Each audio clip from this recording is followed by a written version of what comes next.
Welcome to my channel.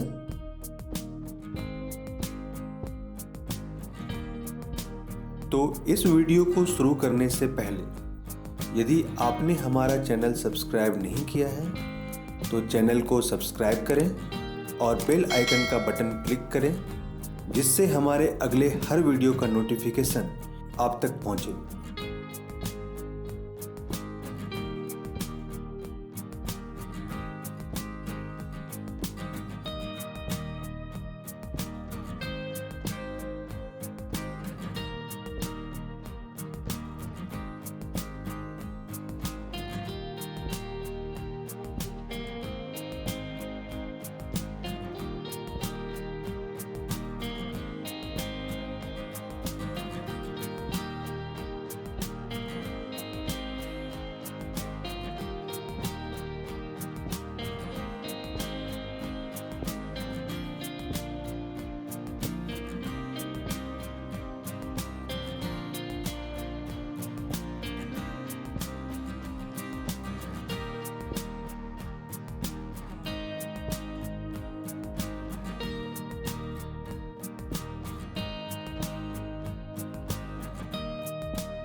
afternoon, respected HMM, teachers, and all my friends.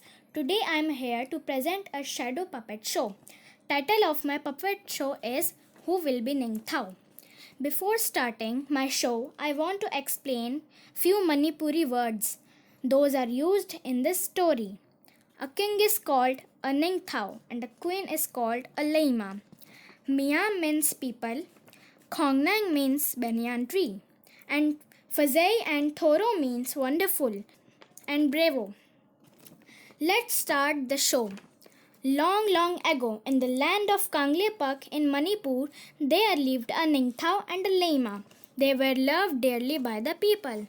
Ningthou said, "Our Miam should be happy, not only the people, but the birds, animals, and trees too." Ningthou and Laima had 3 sons, Sana Joaba, Sana Yaima, and Sana Tomba, and a sweet daughter, Sana Tombi. One day Ningthou called all his ministers and said, "It's time to select Tangi Ningthou, the future king. For that, he won't take a test. Let's see who is most worthy of becoming a king." And so there was a contest, a horse race. Laima said, "Whoever reached the Khongnang, the banyan tree, first would be declared Tangi Ningthou." But then a strange thing happened. Sana Joaba, Sana Yaima, and Sana Tomba, all 3 of them finished the race together. Then Ningthou said, "You all have proved that you are fine horsemen.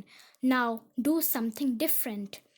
Suddenly Sana Joaba mounted his horse and held his spear straight to the Khongnang. Start riding fast and fast. He pierced tree and jumped his horse right through it. People shouted, "Thauro, Thauro, bravo, bravo." Second son, Sanayaima, also mounted his horse and started riding fast and fast. He urged his horse to jump and jumped clear over the huge tree and landed on the other side in a wonderful motion. People shouted, "Fazai, Fazai, wonderful." Youngest son too rided his horse and triumphantly he carried the tree to the Ningthou and Laima and laid it at their feet. People shouted again, "Thauro, Thauro, Fazai, Fazai." Suddenly, Ningthou and Laima looked towards her daughter. She looked sad and lowly. She walked toward Khongnang and whispered, "The Khongnang is dead, hurted by a spear. Birds are looking for their home." Ningthou looked towards all 3 boys and again at the little girl. He turned to the people and said, "If anybody is worthy of becoming the ruler, it is little Sana Tombi. She feels the pain of the people, animals, birds, and trees. I declare Sana Tombi the future Laima of Kanglepak. A Laima is one who doesn't hurt anybody in the kingdom." Thank you. तो उम्मीद है कि आपको हमारा ये video पसंद आया होगा। तो हमारे चैनल को सब्सक्राइब करें, वीडियो को लाइक करें और बेल आइकन पर क्लिक करना ना भूलें, जिससे कि हमारे अगले हर वीडियो का नोटिफिकेशन आपको मिलता रहे। Thank you.